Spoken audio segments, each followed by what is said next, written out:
Alright, what's happening, y'all? It's your boy Rico coming with the William Jackson film session. You know he's great because we have the same first name.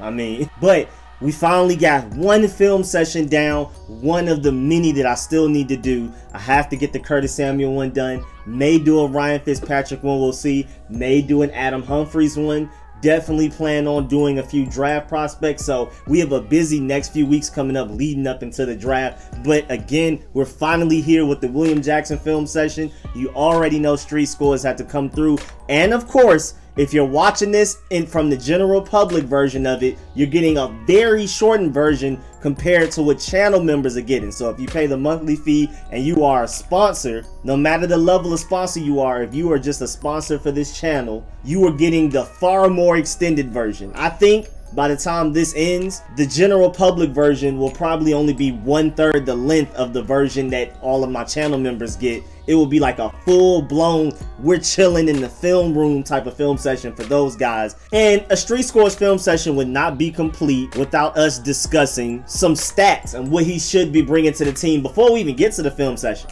First of all, per Pro Football Focus, William Jackson III has allowed a catch on just 37% of his targets while in single coverage, which is the second best rate in the NFL since 2017. Of course, minimum of 100 snaps. So since 2017, if we're talking about just single coverage by yourself, he has technically been the second best corner statistically. That's huge right there. Huge upgrade over Ronald Darby just in that by itself. Also, Pro Football Focus Sam on the All Galdi pod, he said that William Jackson's 2017 season was arguably the greatest statistical season we've ever seen from a quarterback in the NFL, just in general. He allowed a passer rating that year of 36.1, which is lower than just throwing the ball away every play. So you were literally just better off hiking the ball and directly throwing it out of bounds than throwing it to William Jackson in 2017. And we're going to look at some of that 2017 tape towards the end of this film session, because that's when he was covering T.Y. Hilton during one of his Pro Bowl seasons. He was still on the top of his game. And most importantly, he was the one single covering Antonio Brown. And if you remember, 2017 Antonio Brown was arguably, and most people would say, the best wide receiver in the NFL that season. He led the league in receiving yards, but was only 5th in receptions. I mean, he was just too dominant. Big Ben to AB was the scariest QB to wide receiver combo in the NFL that season period. William Jackson had one of the best cornerback season statistically against some of the greatest receivers that ever played the game. And we're going to talk about this a little later also when we get to his 2017 season. But it's no coincidence that he had his best season when the Bengals had a better defensive line, when he didn't have to cover for 5 to 10 seconds every play, and opposing quarterbacks had forever in the pocket to dissect the secondary and to be able to get a ball off. With us having the best defensive line in the NFL, I'm expecting William Jackson to play honestly like a top 5 corner in the NFL. And according to these statistics, he should be the best corner in the NFL. Won't say that just yet, but we'll look at the film and talk about it. Also, last year, our defense was ranked number 2 against the pass and 3rd overall, but we were 27th against number 1 receivers specifically. But here comes William Jackson, who was allowed a 44.9 completion rate last season, which is considered a down season for him, which was 3rd best in the NFL last season against number 1 receivers. Again, I'll repeat it. Our defense, our corners were 27th in the NFL against number 1 receivers. But William Jackson, on what was considered a down season for him, was 3rd best against number 1 receivers last year. I don't think people understand how big of an upgrade this is over Darby. I just don't think people are truly understanding it. And with Jackson being a top 5 man cover corner and being great in press coverage, again, we'll look at some of those things in this film session, we're more than likely going to play man coverage way more this next season and probably play single high a lot as well, because we only played man coverage just 24% of the snaps last season, and I'm expecting that number to skyrocket this season, especially if we can get a deep single high rangy free safety in the draft or free agency. Expect a lot of cover 1 in 2021, even if we don't address the free safety position, because now we finally have a lockdown corner that's just going to erase the number 1 receiver against every team that we go against, which will allow us to get way more creative with our coverage packages on the back end from now on. And as you can see in the title, does he have the potential to be the best number 23 to ever play in a burgundy and gold uniform? Because remember, Darrell Green, Sean Springs, and even Deion Sanders, who wasn't good when he came here. The only real notable people who have worn 23 for us are D. Hall, who was, really good at one point, and Quentin Dunbar. I think William Jackson honestly has a great chance, especially behind a defensive line like this, to become the best number 23 in burgundy and gold uniform. Especially if we're talking longevity. Alright, now it's time to get to what everybody came here for.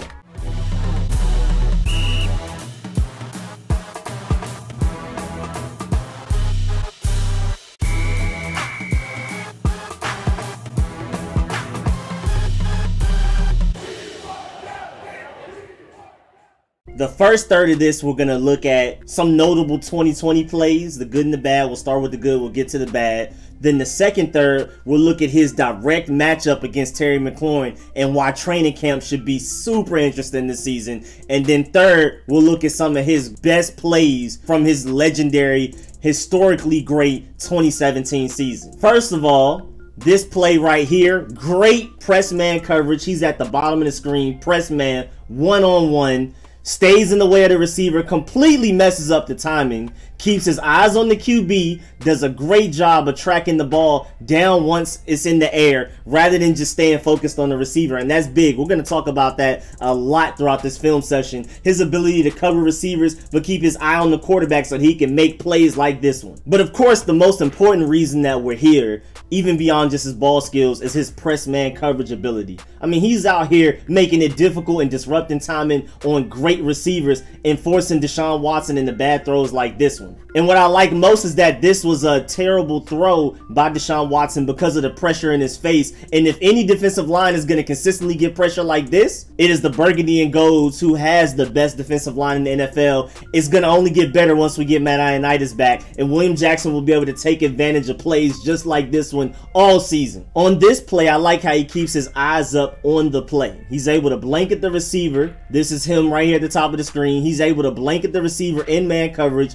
and still keep his eyes on the QB and the ball, and that's what allows him to prevent this touchdown, because he's covering the receiver. But if he were solely focused on the receiver right here, he would have just kept going with the receiver, but he has his eyes up, keeping track of where the ball is, keeping his eye in the backfield to make sure the QB hasn't already gotten rid of the ball, and he's able to turn around and make this play right here, possibly preventing the touchdown, because who knows if number 24 would have gotten there on time. And here it is just from a different angle. Again, William Jackson completely on the corner, notices that the receiver already has the ball and is already turning around before you even really see him on screen. I mean, you already see him turning around to go make this play. High IQ, high awareness. Love the fact that he uses his eyes. So that's how William Jackson also contributes in the run game. He's not just a sticky man cover. He's a high IQ, high awareness guy that can come up and make plays in the run game. And here, I like how he adapts well, because earlier in the game, when you'll look at it in one of his negative plays that I show, he was beat on this exact slant earlier in the game, but now later on in the game, he's ready for it.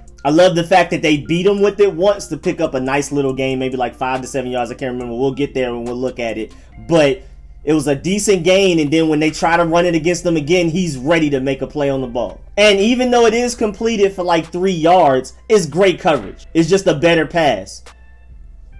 It's just simple. It's just a better pass. A great route and a great thrown ball is always going to beat great coverage. That's just the way the NFL is built. And I love the fact that he's talking trash. Talk your trash. He doesn't care if you got those 3 yards. I mean, look at it when he enters the camera, how blanketed he is over the receiver. And again, I love the fact that he immediately gets up and is talking trash. Talk to him. Again, this is how William Jackson can contribute very well in the run game. This is him up here. I love his enthusiasm to go and make a play in the run game right here. I mean, he ran up like his life depended on him making this play. Look at this enthusiasm. Look, go get him. Go get him. Love the acceleration. Love the speed. Love the enthusiasm and the passion to go be the one that makes this play. He has help. He has a linebacker that's there to help him, but he's playing as if like it's only him out there and it has to be him. I love that. Passion to go make a play in the run game. He's not just a lockup corner and that's all he does. He also can contribute in the run game and make tackles when necessary. I mean, it's just so funny. Why was he so excited? I mean, you see how fast his feet are moving as soon as he realizes it's a run play? I love it. And I like the fact that he stopped to square up at the end, for the tackle rather than just running wild and potentially whiffing on the tackle. With all of this speed right here, he still finds a way to stop, square up, and then make the tackle rather than just wildly throwing himself at the running back and potentially whiffing like I just said. And I also like the fact that they use them in a little zone coverage right here, so it shows that he can do both, because he does a good job of passing off the receiver and then he gets back to his responsibility to the flat, all while having eyes on the QB and the ball so that he can be the one to make the play. Here goes his red zone series. Here's William Jackson one-on-one on the outside against the other team's best receiver, DeVante Parker. Again, like we spoke about earlier, he locks up the other team's #1 receivers, and it seems like the red zone is when he's at his best. I mean, he's already great all 100 yards, but that red zone, oh my lord, he's straight lock up. You can't do anything to him. DeVante Parker is 6'3". Once again, eyes on the QB and the ball so he can make a play on the ball. If he was just solely focused on the receiver, this may be caught because he probably wouldn't have gotten his hands up in time to go make this play on the ball. He trusts his athleticism and instincts enough to where he can look at the QB and the ball while in man coverage. That's a deadly combo. Chase Young was the highest graded red zone defender in the NFL according to Pro Football Focus last year, and the defense overall was second best in the NFL as far as red zone defense goes. So adding Jackson, who can lock up in the red zone like this against big guys, against smaller guys, makes this defense in the red zone completely unfair. A lot of teams going to be out here kicking field goals, y'all. And this will be the final positive play in this section of the film session. And then we're going to move to a couple of bad plays that he had from his previous season, the 2020 season. Then, like I said, we're going to move on to the matchup against Terry McLaurin. And then we're going to also move on to his best season, his 2017 season, where he was statistically one of the best corners in NFL history that season. And here against the Giants, he's going against Golden Tate. This is one of those high IQ plays. He's an off-man coverage down here, but again, he's able to keep his eyes on the QB and the ball so he can stop wasting time covering this guy and then go make the play right here. Again, if he didn't keep his eyes in the backfield, he would still be covering this receiver even beyond the ball already being thrown. He would just be down here, but now he's an off-man coverage. He has his eyes on the QB, and he's able to do a good job of just letting this receiver go because the ball's already out and go and help his man on the tackle. Granted, he didn't make the tackle, but again, we're scouting traits, and this is just a great play. If his fellow corner got beat right here and wasn't able to make the tackle, William Jackson would have been there for the tackle. Again, even beyond just his elite athleticism, speed, and acceleration, and good length, you have a very high IQ, high awareness player right here, and I love it. Very smart, and that's very important. Now, sometimes, I mean, even the best corners in the NFL get beat from time to time. I mean, there's really just no Darrelle Revis in today's NFL. I mean, first of all, the rules make it harder, but at the same time, I mean, Darrelle Revis was just a different type of guy. You have William Jackson right here on the Cowboys' best receiver, Amari Cooper, and he's just very fast right there. Granted, I don't like him in off-man coverage. I prefer him in press man so that he can jam up the timing and disrupt Amari Cooper's route. I know Amari Cooper's a great route runner. He's very quick and his release is very nice, but you gotta trust William Jackson to press man him, because off-man coverage puts him at a bad position, especially if you're not asking him to backpedal as soon as the play starts. But at the end of the day, this is still a negative play because, I mean, he just simply got beat by a quick move to the inside. I like the fact that he has the speed and acceleration to catch up to get Amari Cooper out of bounds, but still at the end of the day, he got beat on this play. Don't want him in off-man coverage. Please stop it. And like we saw earlier, it can work sometimes, but he's at his best in press man coverage. And when you put him in off-man, he's at a disadvantage like on this play here, especially to the faster guys in the NFL like the Amari Coopers, who he's going to have to cover twice a year. And the last negative play we're going to look at for William Jackson in this film session, as far as this section, we're going to see some more against Terry McLaurin. But you have William Jackson in the slot, which is actually a pretty good advantage. The fact that he can play both outside and slot is huge because that means he can also cover the shifty, quick, speedy guys, the great route running guys. But at the end of the day, this play is kind of a negative because sometimes he can get beat at the top of routes. Like whenever a receiver is making a break on their route, when they're just initially changing directions, that's when he's probably his most vulnerable. And he's still kind of right there, but, and I guess you call that press man. I don't know what that was with that jam, but you see as the receiver's changing direction, William Jackson falls behind a little. I mean, with his acceleration and speed, he's still kind of there, but it's not good enough to make a break on the ball and to cause an incompletion. I mean, he's there to technically get the tackle as a credit because he's touching the receiver while he's down. and it took a really good pass from the quarterback to make this happen. But again, to reiterate, sometimes when receivers are changing direction, when they're initially making a break on their route, that's when William Jackson is the most vulnerable. And I'm assuming teams will watch film like this and realize that's the best time to throw against them. Really, just a general rule for any corner ever. The best time to throw the ball to the receiver is right before he breaks on the route, because that's as much separation as he's going to get. And honestly, this is just a great route and a great pass against pretty good coverage. And like I said earlier, great coverage is always going to get beat by a great pass and a great route. Those two are just undefeated. So this isn't like a huge weakness, but it just shows that he is vulnerable to things like this. And maybe back in the day when corners could be more aggressive with receivers, he probably locks this down. Again, the rules are set up in today's NFL for the offense to win, just point blank. Corners have the hardest job in the NFL. It's literally set up for them to lose. So this is not just a unique negative that only he has, but I just wanted to show y'all that he is human and he's vulnerable to breaks on the routes like this. Now for some fun, let's get to the Terry McLaurin versus William Jackson matchup. Man, training camp is gonna be so fun. Watching them go at it is going to be a highlight reel. I can see both of them going back and forth with their wins, just like how this game played out. The first play, great off-man coverage from William Jackson at the bottom of the screen, but McLaurin wins because McLaurin's just different. But that is great coverage. That's great coverage right there. I mean, it's just nothing you can do. This is a good ball thrown. McLaurin is contested catch god, one of the best in the NFL. And great throw, great route, great catch is always going to beat great coverage. I mean, he is right here every step of the way. He's right with him and he's making a play on the ball.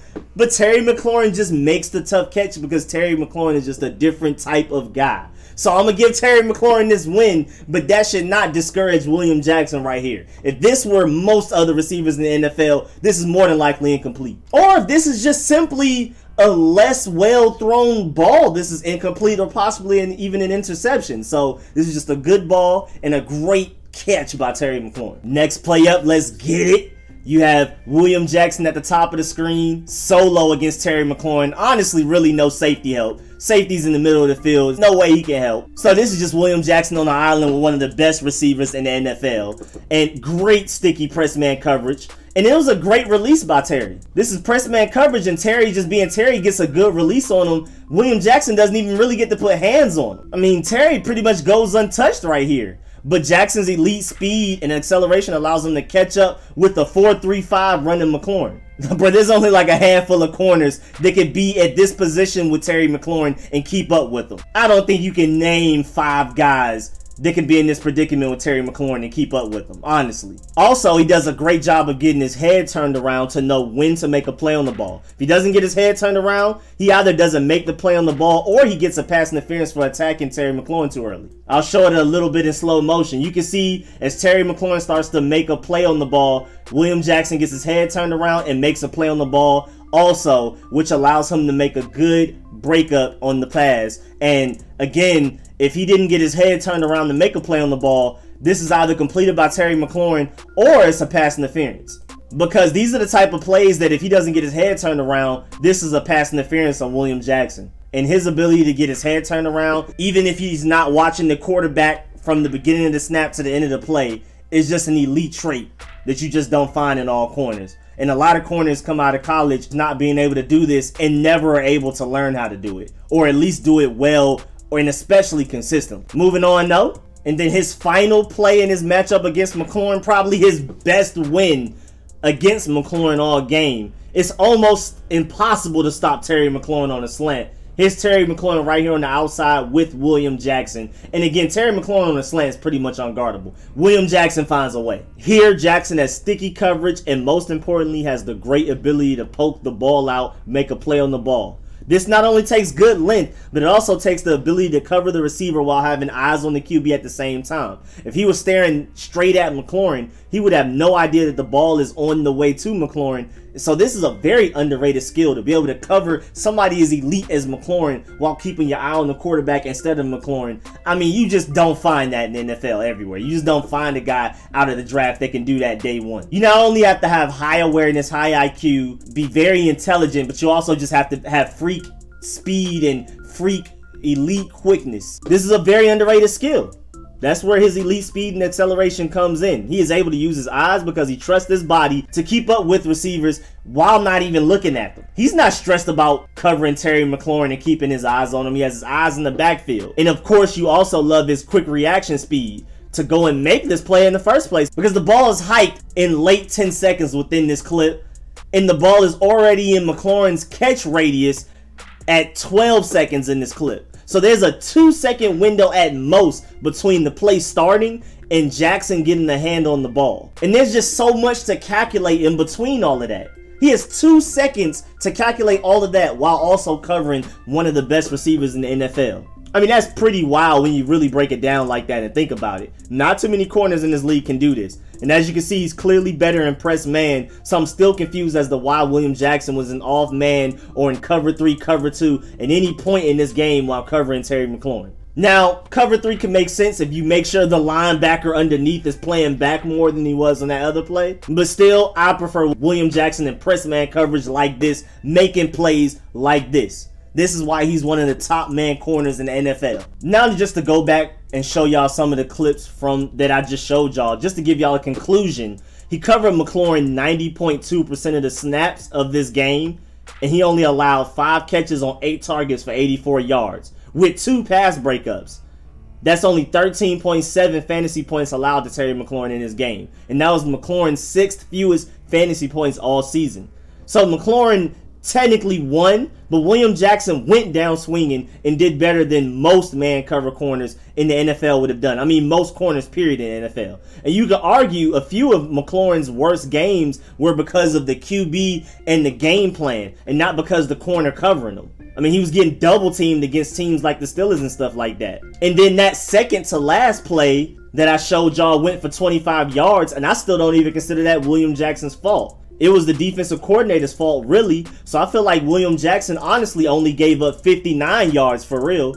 And that is why we cannot be box score analysts. You have to watch the film to see exactly how well he played. Because if you hear Terry McLaurin had 5 catches on 8 targets for 84 yards, you're like, oh, that's a decent game. You know what I'm saying? That was straight. But if you actually look at the film, William Jackson is blanketing Terry McLaurin. And again, Terry McLaurin's one of the best receivers in the NFL. People will know that by the end of this next season once Ryan Fitzpatrick and Heineke are finally giving us quality QB play and will allow McLaurin to do what he does best. But William Jackson deserves way more credit for this game than the box score of just seeing Terry McLaurin almost went for 100 yards gives him credit for. Again, don't be box score analysts, watch film. And you'll see that William Jackson played very well against McLaurin in this game, other than plays like this where the defensive coordinator just had him out there looking stupid. And now it's time to look at some plays from his best season, his 2017 season.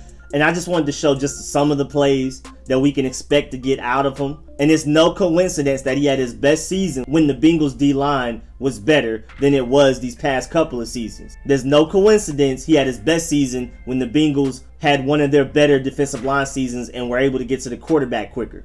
And here, he'll surely have that. He'll have arguably the best D-line as far as getting to the quarterback in the NFL. So we should expect to get 2017 out of him, maybe even better. Because not only do you have arguably the best defensive line in football in front of him, but then you also have Jack Del Rio, who's a genius, drawing up the plays and putting them in the best positions to succeed. And I'm assuming whether it be through the draft or free agency, we're finally going to bring in a true rangy free safety to give him the help that he may need. With how good he is in press man coverage and covering the other team's #1 receivers, he may not need it, but having somebody back there, a center fielder that can shut down anything thrown over top, that would allow William Jackson to be even more aggressive underneath, which would only make him better. But first play up against Baltimore, beautiful coverage, eyes on the QB. This is him up here in press man, top of the screen. Great ball skills, and he had to cover for almost 10 seconds this play. This play takes forever.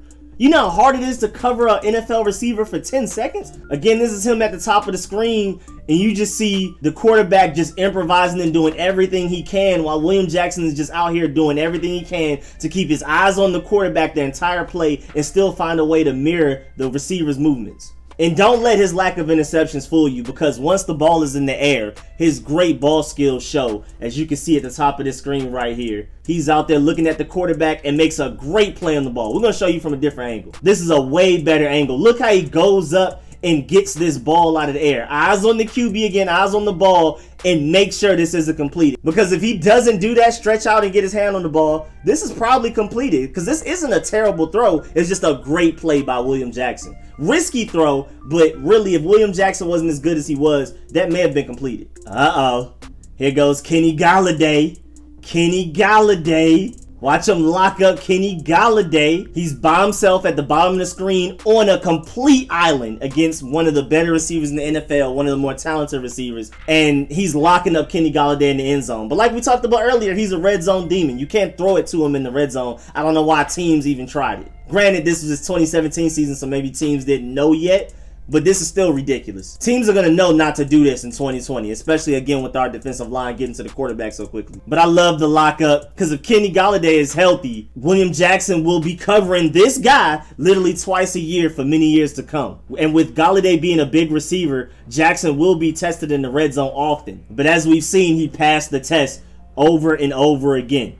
And my favorite part of this is that Matthew Stafford is the one throwing this to Kenny Golladay, who is better than Daniel Jones. So if William Jackson can lock up Kenny Golladay getting the ball thrown to him from Matthew Stafford, he can definitely do it from a ball getting thrown by Daniel Jones. If he can lock up Stafford to Golladay, he can definitely lock up Jones to Golladay. And that's why I love this play right here. Now this is where things get serious. William Jackson against the best NFL in the receiver this season, 2017. And he's press manning the best receiver in the NFL. Bottom of the screen, by himself, no help, locking up the best receiver in the NFL at the time. Antonio Brown, again, like I said earlier, led the league in yards in 2017, and he was only the 5th in receptions. Big Ben to Antonio Brown was the deadliest QB to receiver combo that season, and he was virtually uncoverable that season. And look at him against William Jackson. Look at William Jackson locking that up too, making a play on the ball. And again, sometimes people get good releases on him. Look how he got that release on him, but the elite speed and acceleration allows him to keep up one of the faster receivers in the league, the best receiver in the league at the time. And again, what's most important is his ability to make a play on the ball. He sees Antonio Brown reaching for the ball, and that's when he reaches up for the ball as well. Right here, I mean, just lock up. Just straight lock up. Again, Antonio Brown was having like an MVP season this year, and William Jackson didn't care. He didn't care. He's locking all of that up. Doesn't care. No fear. That's my favorite part about him. No fear. Oh, you want me to cover the NFL's best receiver in only my 2nd season in the NFL? Bet. I'll go do that. Say less. I'll handle that myself. Don't even give me safety help. I mean, granted, there is some safety help, but again, this is a single high safety. He's responsible for all of this, and he's leaning towards that way. But if William Jackson doesn't make this play, this is completed. This safety did not really help much at all. I mean, he's not close enough to do anything about it. If William Jackson doesn't make this play, that safety is not stopping this from being a touchdown, period. And this isn't a fluke. This is him on Antonio Brown again in the same game, locking up the deadliest QB to receiver duo in the NFL this season. Top of the screen, by himself, press man coverage, and just pure lockup. Look at this coverage. Lockup. I mean, this is just straight up lockup. There's nothing really to analyze right here. I mean, this is them right here. I mean, just straight blanketed and good play on the ball per usual. I mean, what can you do? And I love how hype he is. I mean, he's running off because he knows he should be proud of himself. He knows he should be proud of himself. Again, the best quarterback to receiver duo in the NFL that season. Another example of how versatile he can be, and Jack Del Rio, take notes, because you can even send him at the QB on blitzes to make plays like this and get sacks. This is him right here. As soon as the ball is hiked, you see the elite speed and acceleration to go and get the quarterback. Mariota doesn't even know what's going on. And it's not really his fault. Here's the reason that this works. William Jackson is usually in press man coverage most of the time anyway. So Mariota and Tennessee don't even suspect anything with him being lined up that close to the line of scrimmage, because he usually is anyway. The only kind of giveaway was him looking at the quarterback rather than receiver. But again, he does that most of the time in coverage anyway. He blankets receivers while keeping his eyes on the backfield anyway. So it's really not fair for Mariota or the Tennessee offensive coordinator this season to know that William Jackson is about to blitz. He usually is lined up looking like this on any given play anyway. So I could definitely see Del Rio getting creative and sending Jackson at the quarterback off the edge with some weird disguised coverages on the back end and creating havoc that way. Again, he's usually close to the line of scrimmage anyway. So it's like, when is he in press man coverage or when is he blitzing like this? And I really hope Del Rio uses this quite often. I mean, you don't want your best corner going after the quarterback rather than being in coverage too often, just like you want Chase Young to go after the quarterback and you don't want him in coverage too often. But every now and then, go and get a sack just by doing this. It looks almost automatic in a way, because I don't even think the running backs are prepared for William Jackson to blitz any given play, with him being such a great man cover corner. It's chess, not checkers, y'all. Now, sadly, there's just not a lot of film on him, because after a while, quarterbacks just stop throwing it to him. Again, that's why he doesn't have high interception numbers, because even like he said in his interview, they just don't throw it to him. They know he's lockup. Look what he's doing to Antonio Brown. But that's the end of this video, man. Again, there's just not a lot of film. There's some more clips out there, but we would just be here all day looking at and analyzing every little thing. I just wanted to give y'all multiple examples of each thing that he's good at, and also wanted to give y'all some examples of the complete package. Now, y'all know normally my film sessions are organized by trait. Like, I'll show some examples of one thing, some examples of one thing. But here I just wanted to show y'all good plays, good plays, good plays, good plays, and explain deeply and break down each part of each good play and why he's so great. Also, I wanted to talk about some of his weaknesses that can be exposed, but again, with a great defensive line like the one we have, it's going to be really hard for teams to take advantage of it. And none of his weaknesses are anything that no other corner in NFL has. He's not Superman, he's human. But it's not like any of his weaknesses are something that even the other top corners don't have. Even Jalen Ramsey struggles with some of the things that William Jackson struggles with. Again, the NFL is built to win against corners. It's built for the offense to win. Quarterback to receiver is always going to beat the corner. Like I keep saying, great ball, great route, great catch is always going to be great coverage. And then I wanted to show y'all his matchup against Terry McLaurin, both good and bad. But with him not being thrown to a lot, especially less and less over the years, that means whoever's playing cornerback 2, which is more than likely going to be Kendall Fuller, they better get ready to get targeted a lot. Because you know how Ronald Darby last year led the league in pass breakups. That's going to be Kendall Fuller's job, because quarterbacks' offenses are not going to be throwing it to William Jackson often. Just like how Kendall Fuller wasn't getting targeted much last season in comparison to Ronald Darby, it's going to be an even bigger gap between William Jackson and Kendall Fuller, because teams already know William Jackson's a lockup. I've never considered Kendall Fuller a lockup. He's an opportunist and will get interceptions when they're presented.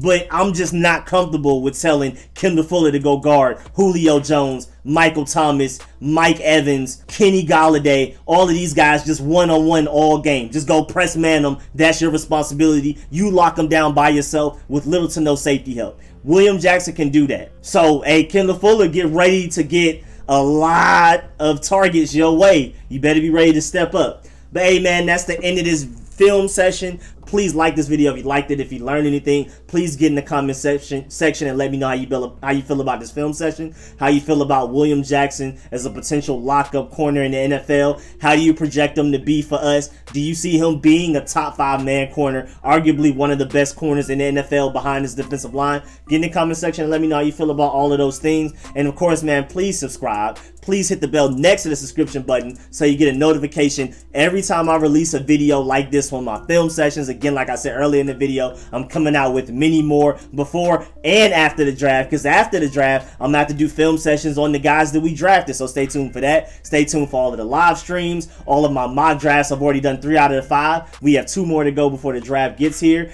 And of course, all of my informative videos. Every time we sign somebody, every time we're thinking about signing somebody or trading for somebody or any news that happens, I will break it down and analyze it as quickly as possible. But yeah, man, as always, I really appreciate all of the support, man, big time. Really appreciate all y'all. Shouts out to everybody that donates to the channel. Shouts out to everybody that gives to the channel in any way, even if it's just pulling up to every video and live stream, liking it and sharing it wherever you can, Twitter, amongst your friends, Instagram, all of that. And of course, man, big shouts out to all of my sponsors. Big shouts out to my Pro Bowl sponsors, especially, whose name you see scrolling on the screen right now. And again, like I mentioned earlier in the video, the sponsors are getting the full-length version of this, probably 2 or 3 times longer than the video that the general public is getting. So if you want the full film session breakdown and all of the plays that I analyze, definitely go and become a member and go check out the real version of this video. But again, I really appreciate y'all. I'll catch y'all later. I'm out.